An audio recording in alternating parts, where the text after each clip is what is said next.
Have you ever walked into a room in your own home and felt something wasn't quite right? A heaviness in the air, perhaps? Or maybe you've noticed your family arguing more frequently, your prayers feeling blocked, or your sleep disturbed by strange dreams. As Catholics, we know our faith teaches us about the reality of spiritual warfare, but sometimes we forget this. Battle can take place right within our own four walls. Good afternoon, my dear brothers and sisters in Christ. Today, I want to share with you some profound wisdom from one of the Church's most beloved saints, Padre Pio. This humble Capuchin friar who bore the wounds of Christ wasn't just a holy man of prayer. He was also a spiritual warrior with remarkable insight into the invisible battles taking place in our homes and families. During his lifetime, Padre Pio encountered countless troubled souls who came to him seeking answers. Many were good, faithful Catholics who couldn't understand why their homes felt spiritually oppressed or why their families faced constant turmoil despite their devotion. Through his extraordinary gift of spiritual discernment, Padre Pio discovered that certain objects, items we might consider completely harmless, could actually be gateways for negative spiritual influences. Now, before we continue, I want to assure you that this message isn't meant to frighten you. Knowledge is power, and understanding these spiritual realities gives us the tools to protect our homes and loved ones. As Padre Pio himself often said, pray, hope, and don't worry. With faith and awareness, we can transform our homes into sanctuaries where evil has no foothold. If you feel that something in your home isn't quite right, if prayers seem to hit the ceiling, if peace is elusive, or if your family faces inexplicable challenges, I invite you to stay with me until the end. The insights you'll gain might be exactly what you need to restore harmony and God's blessing in your home. And if you believe in the power of Padre Pio's intercession, type in the comments right now, "Saint Padre Pio, protect my home." This simple act of faith can be your first step towards spiritual renewal. Before revealing the 5 specific objects that concerned Padre Pio, let's understand why our home's spiritual atmosphere matters so deeply. Our homes aren't just physical structures, they're the sacred spaces where our faith is lived out daily, where our children form their understanding of God, and where our souls should find rest from the world's turmoil. Padre Pio had a remarkable sensitivity to spiritual realities that most of us can't perceive. He could often enter a home and immediately sense if something was spiritually amiss. The enemy, he would say, doesn't need a formal invitation to enter. He takes advantage of the smallest openings we leave unguarded. These openings aren't always obvious sins or transgressions. Sometimes they're everyday objects we've welcomed into our homes without discernment. Think about your own home for a moment. Have you noticed certain rooms where you feel uneasy? Areas where children seem more agitated? Spaces where prayer feels difficult? These subtle signs might be telling you something important about your home's spiritual health. Mary from Pennsylvania once wrote to me about her experience. For months, I woke at exactly 3:15 a.m. with a feeling of dread. My teenage children became increasingly rebellious, and my husband and I argued constantly. After learning about Padre Pio's teachings, I discovered a small statue in our guest room, a lucky Buddha my sister had brought back from her travels. Though I'd never given it much thought, once I removed it and had our home blessed, the oppressive atmosphere lifted. Within weeks, peace returned to our family. Stories like Mary's aren't unusual. Many faithful Catholics have experienced similar transformations after removing problematic objects from their homes. But what exactly are these objects that concerned Padre Pio so deeply? Let's explore them one by one, starting with something that might surprise you. The first category of objects that Padre Pio identified as spiritual doorways might seem obvious at first: books and materials related to the occult. But his understanding went far deeper than we might expect. When most of us think of occult items, we imagine obvious things like Ouija boards, tarot cards, or black magic books. Yes, these are clearly problematic from a Catholic perspective. But Padre Pio's insight was more nuanced. He recognized that the enemy works subtly, often disguising spiritual dangers as harmless entertainment or even self-improvement. Words have power, Padre Pio would remind his spiritual children. They can bless or curse, heal or poison the soul. Books aren't merely paper and ink. They carry the intentions and spiritual orientations of their authors. Some texts explicitly invoke spiritual entities or promote worldviews fundamentally opposed to our faith.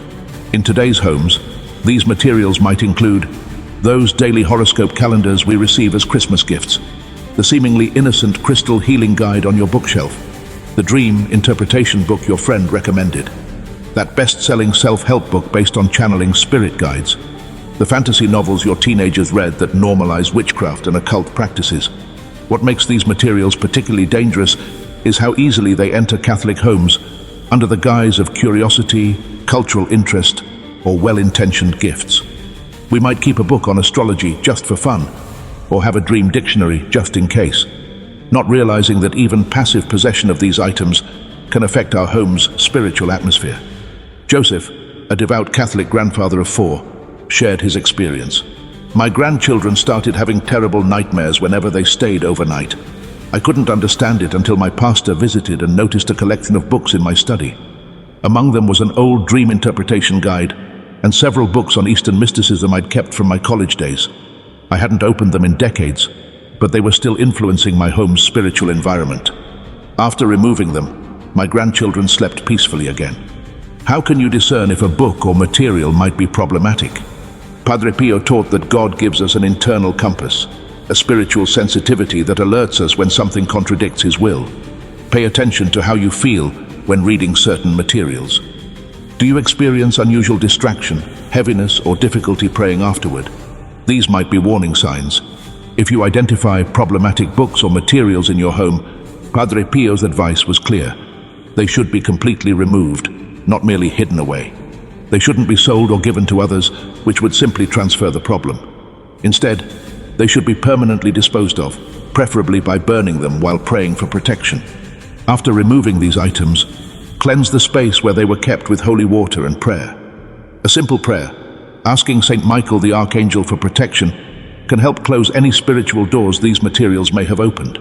Remember, this isn't about living in fear or superstition. It's about creating a home environment that nurtures your faith rather than subtly undermining it.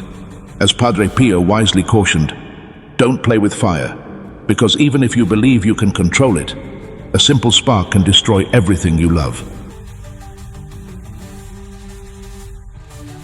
The second category of objects that concerned Padre Pio might be the most surprising.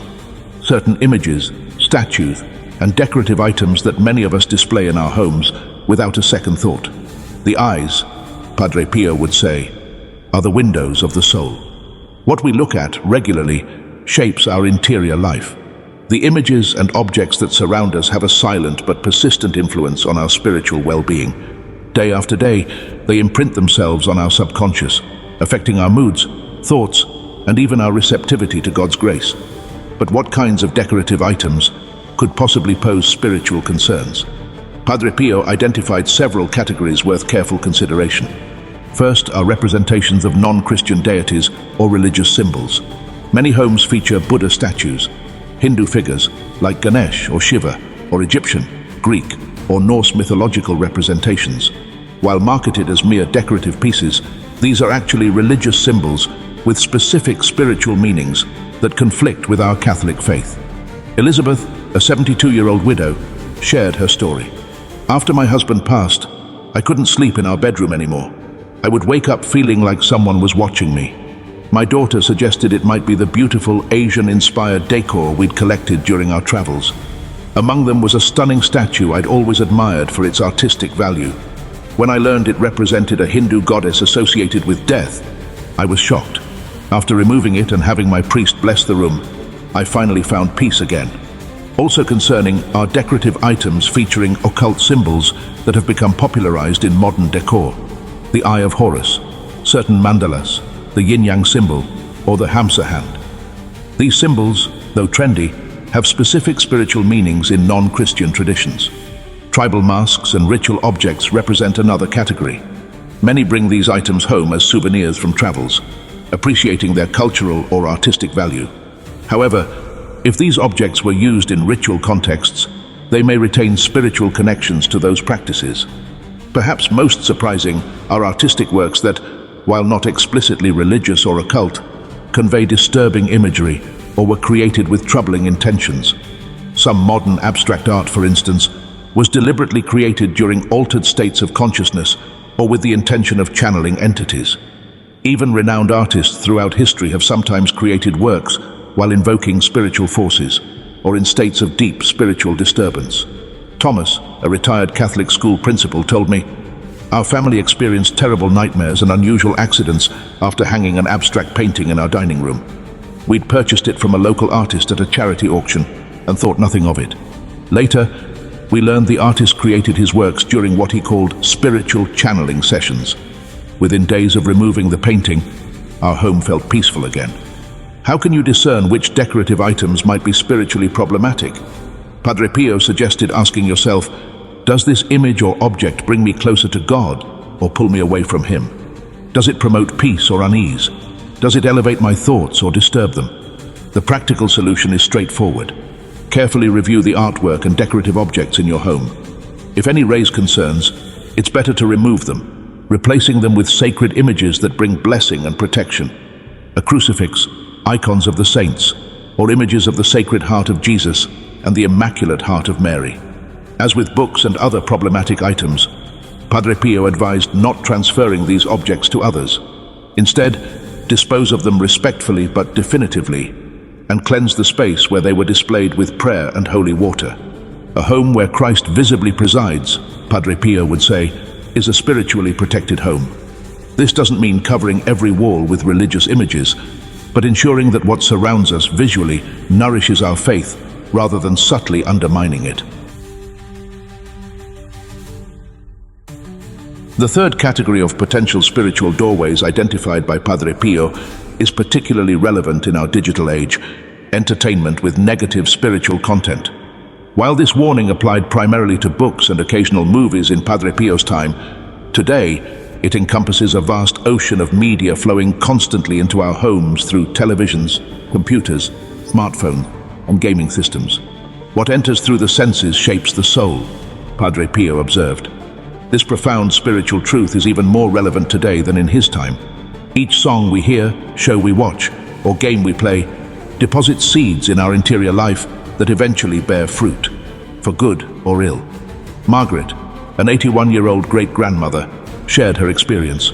"I never paid much attention to what my great-grandchildren watched when they visited, until I noticed them becoming increasingly anxious and having nightmares after staying overnight.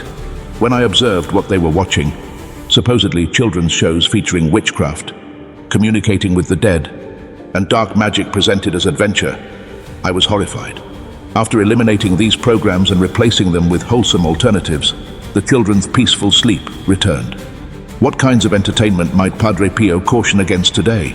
First, music with lyrics that glorify darkness, occult practices, or destructive behaviors.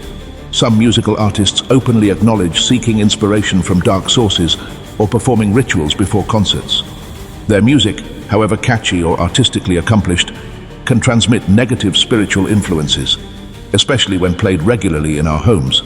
Second, movies, shows, and programs focused on the occult, demonic possession, or dark spiritual practices presented as entertainment. Unlike historical or educational content that might show evil in order to condemn it, these productions often normalize or even glorify darkness. Padre Pio would warn that voluntarily exposing ourselves to such images and concepts, even for entertainment, can desensitize us spiritually and open doors better left closed. Third, video games that immerse players in occult scenarios require them to perform virtual rituals or allow them to adopt roles invoking dark powers. These immersive experiences, played for hours, can normalize concepts that fundamentally contradict our faith. What makes these dangers particularly insidious is their widespread social acceptance. No one raises an eyebrow when a grandmother watches a popular series featuring witchcraft, or when teenagers listen to music filled with dark imagery. This normalization has dulled our spiritual discernment. Padre Pio compared this to gradual poisoning. A large dose all at once would be immediately rejected, but small daily exposures accumulate until significant damage occurs without our awareness. How can we apply this wisdom in today's media-saturated world? First, honestly evaluate the entertainment you and your family regularly consume. Does it strengthen Christian values or undermine them? Second, observe the fruits. After watching certain programs or listening to certain music, is prayer easier or more difficult? Has your peace diminished? Have family relationships deteriorated? Third, when in doubt, choose caution. Our souls are too precious to risk for mere entertainment. Robert, a 75-year-old retiree, told me, "I never connected my increasing anxiety and spiritual dryness with my television habits until my parish mission. That night, I realized my favorite crime shows were filled with disturbing occult themes I'd become desensitized to. After limiting my viewing and being more selective, my prayer life deepened, and my chronic anxiety improved dramatically." Padre Pio's practical recommendation would be clear. Eliminate from your home entertainment with spiritually negative content, especially that which glorifies occult practices. Replace these with alternatives that elevate the spirit and nurture positive values. Remember, this discernment isn't about living in fear or rejecting all secular entertainment. Many excellent books, movies, and songs enhance our humanity and even indirectly support gospel values. The key is developing wisdom to filter what we allow into our minds and hearts through our senses. The fourth category of potential spiritual doorways Padre Pio identified touches on something deeply personal: gifts and family heirlooms that may carry negative spiritual influences. This area requires particularly sensitive discernment because it involves emotional connections to loved ones, cherished memories, and family heritage. Objects, Padre Pio taught, absorb something of the spiritual energy of those who possess them and the places where they've been. This spiritual principle explains why saints' relics carry special blessings, but it also means certain objects can transmit negative influences. When someone gives you a gift, they transfer more than just a physical object. They extend something of their intention, energy, and connection to you. If the giver has negative spiritual attachments, is involved in occult practices, or harbors ill will toward you, even unconsciously, that gift can become an invisible bridge carrying those influences into your home. Agnes, a 79-year-old grandmother, shared her experience. "After my neighbor gave me a beautiful antique mirror as a thank you gift, my normally peaceful home felt different. I had strange dreams, and visitors often commented on feeling uneasy in the room where I displayed it. I later learned my neighbor practiced certain New Age rituals involving mirrors. After I removed it from my home, the atmosphere immediately lightened." Padre Pio was extraordinarily sensitive to these invisible connections. Sometimes by merely touching an object given to one of his spiritual children, he could perceive the intention behind the gift and warn if it carried spiritual danger. How can we discern if a gift might have negative spiritual attachments? Padre Pio suggested watching for signs: unexplained changes in your home's atmosphere after receiving the object, sensations of heaviness or discomfort near it, disturbing dreams related to the gift, or strange emotional reactions, either fascination or repulsion, that seem disproportionate. Family heirlooms deserve special consideration. Objects passed down through generations can accumulate complex spiritual histories.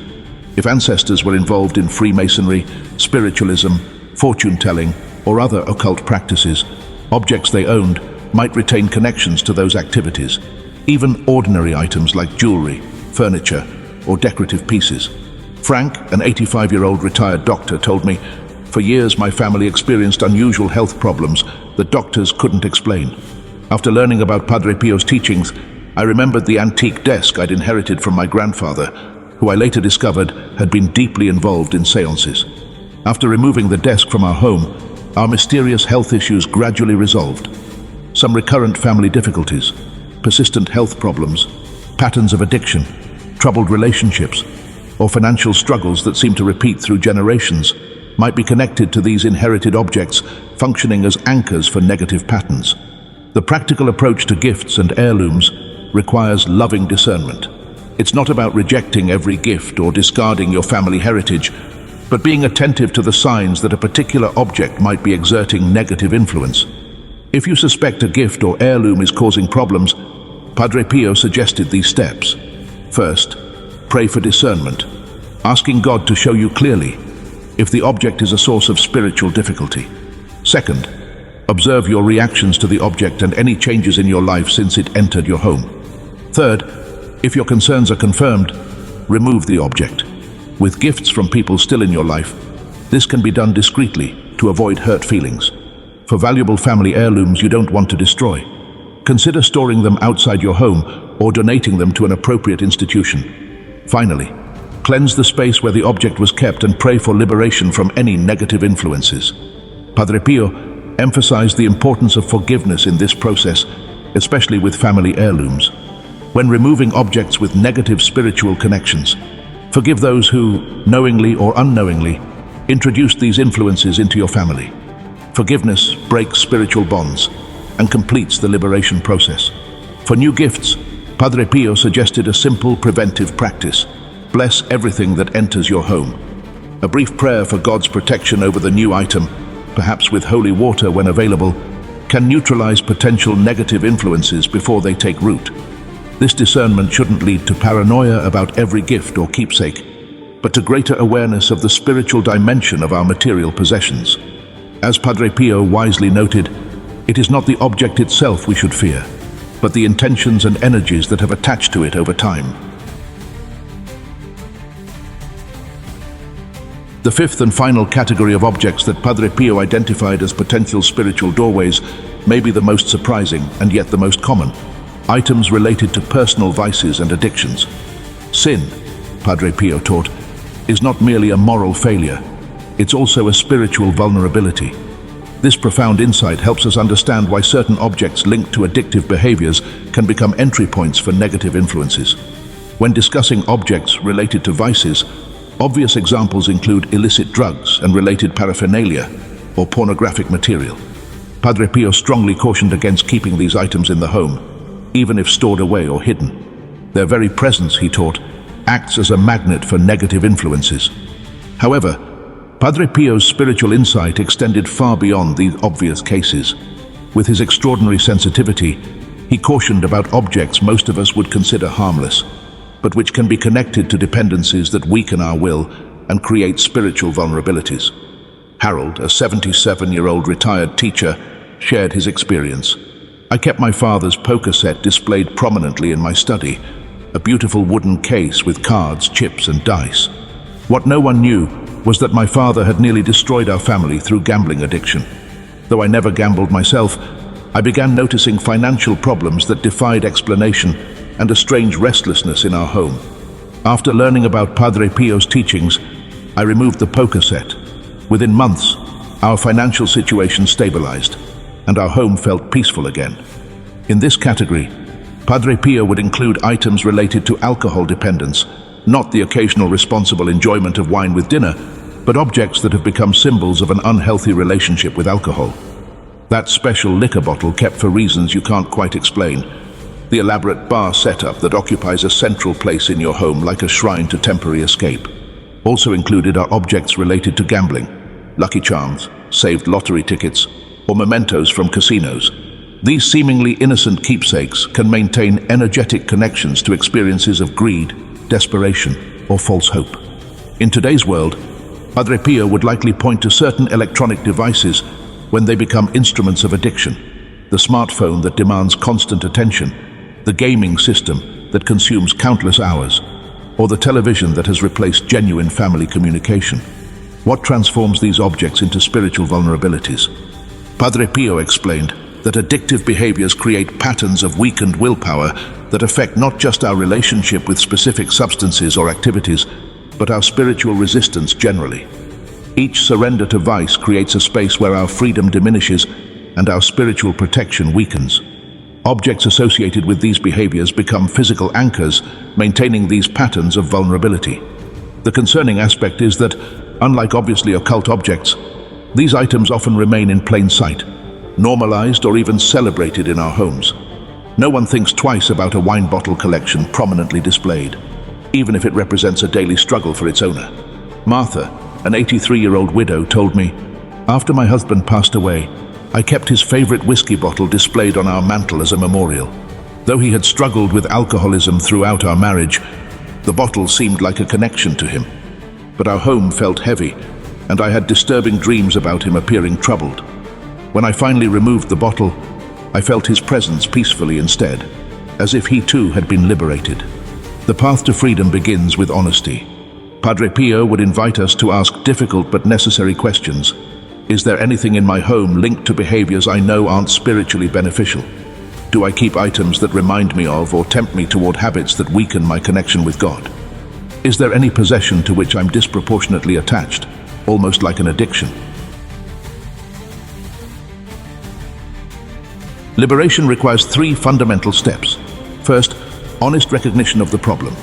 Second, physical removal of the problematic item, not just hiding it or limiting its use, but eliminating it completely from your living space. Third, seeking spiritual healing through confession, prayer for liberation, and appropriate support, whether spiritual or professional, depending on the situation.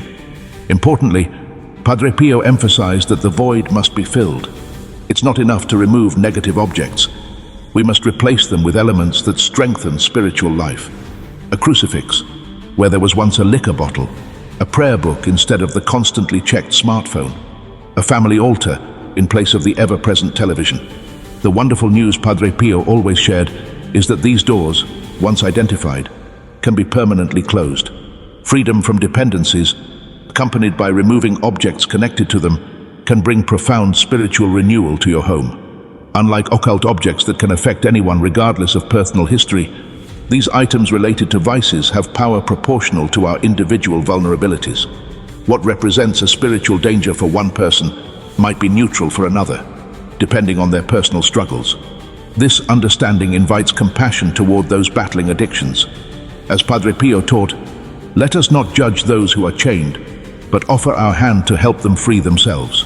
It also reminds us to be vigilant about what we allow to enter and remain in our homes.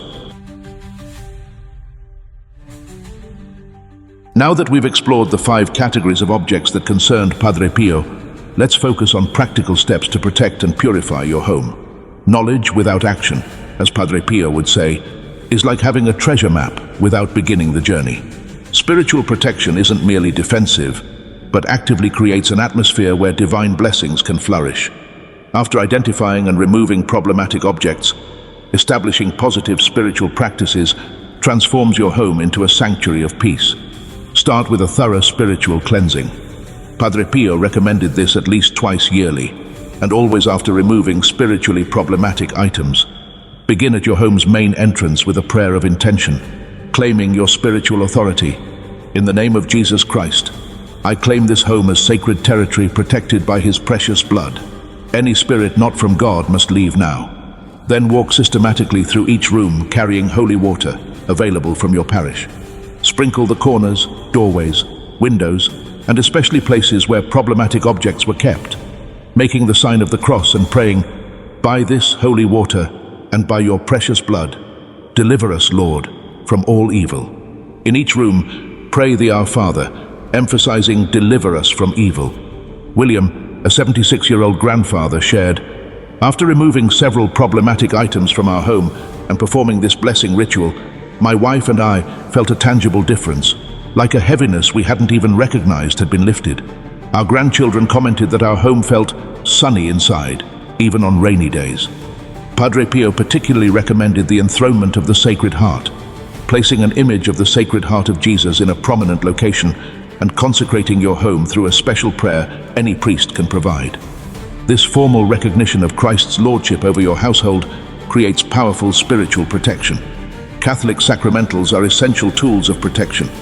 Place crucifixes over main doorways, especially the entrance. Keep holy water in small fonts near entrances for family members to bless themselves when coming and going. Blessed salt sprinkled on thresholds of doors and windows creates a spiritual barrier against negative influences. A small amount is sufficient. Its power comes from the blessing, not the quantity. Create a dedicated prayer corner or small altar, a simple table with a Bible, crucifix, image of Mary, and perhaps a blessed candle. This sacred space becomes an anchor of peace and protection for your entire home. Family prayer forms a powerful shield. Establish daily family prayer, even briefly. A decade of the Rosary, reading a short scripture passage, or simply sharing intentions and gratitude creates spiritual unity and protection. Consistency matters more than length. Helen, an 86-year-old mother of 5, told me, "When we established the habit of gathering for just 10 minutes of family prayer each evening, the atmosphere in our home transformed. conflicts decreased, sleep improved, and we began experiencing small but undeniable blessings in areas where we'd previously felt blocked. Additional practices Padre Pio recommended include playing sacred music or Gregorian chant occasionally. These sacred sounds elevate your home's spiritual atmosphere. Using blessed incense from time to time, the smoke symbolizes prayers rising to heaven and has a purifying effect. Inviting a priest to bless your home regularly. Priestly blessing carries special authority. Keeping blessed candles for prayer times or difficulties. They represent Christ's light dispelling darkness. Occasional fasting for your home's protection. Fasting combined with prayer has extraordinary spiritual power. Regular participation in the sacraments provides the strongest protection. Padre Pio especially emphasized frequent confession and communion as spiritual shields. A soul in a state of grace has nothing to fear from evil, he assured his spiritual children. Demons may threaten, but cannot harm those protected by Christ through the sacraments. Finally, Padre Pio reminded us that the greatest protection is a life of virtue and charity. A home where love, forgiveness, generosity and peace reign naturally becomes inhospitable to negative influences. Where there is charity and love, God is present, and where God dwells, evil cannot remain. These practices should be performed not from fear, but serene confidence in God's infinitely superior power. As Padre Pio often said, pray, hope, and don't worry. Worry accomplishes nothing.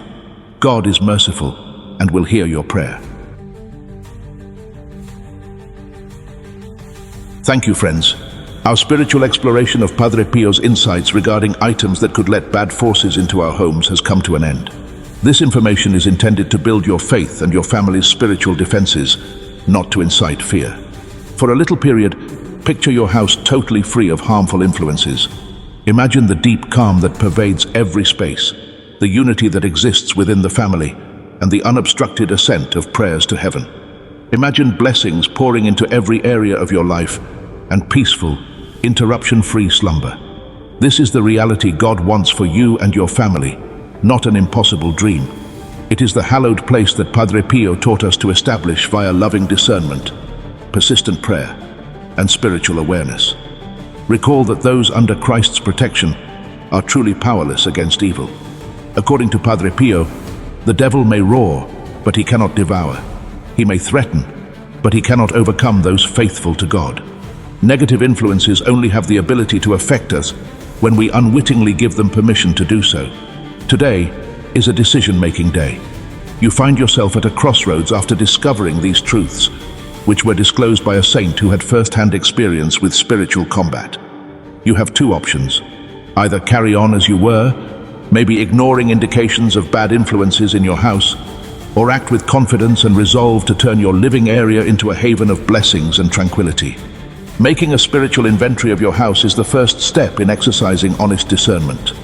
Ask the Holy Spirit to make it apparent to you whether any particular items need to be taken out. Be wise, not superstitious or afraid. Taking decisive action is the second phase. If you have recognized objects that are problematic, remove them right away. Keep in mind that these are spiritual portals that could impact your entire family, not simply tangible objects. Now is the moment to shut those doors. Continued protection and purification is the next phase. Put the techniques we discussed today into practice. Prioritize sacramental life, sacramentals, and regular prayer in your household. In spiritual things, consistency is essential. After learning about these spiritual dangers, I realized we had several problematic items accumulated over decades. Margaret, 91, said of her family's transformation, "We took them out and blessed our house with the assistance of my kids. My terrible sleeplessness vanished. My grandchildren started coming over more frequently and expressing that they felt happy in my home. And most significantly, prayer became more joyous and profound. I regret not knowing these facts 50 years ago at my age. Please share these lessons with the people you care about if they have touched your heart." Many families have unexplainable issues, ongoing conflict or spiritual challenges, without realizing that seemingly innocuous items in their homes may be the root of the problem. God might use your testimony to relieve another family of needless spiritual difficulties. Enter the following in the comments section to commit to a spiritual practice today. Saint Padre Pio, please guide me in my quest to cleanse my home. For you and your loved ones, this small act of faith may be the first step toward freedom and rejuvenation. If this message was helpful to you, please think about subscribing to our Padre Pio Teachings channel, where we share more of this great saint's insights for overcoming spiritual obstacles in the modern world. You can assist in spreading these crucial lessons to others who might be in dire need of them by liking and sharing our videos.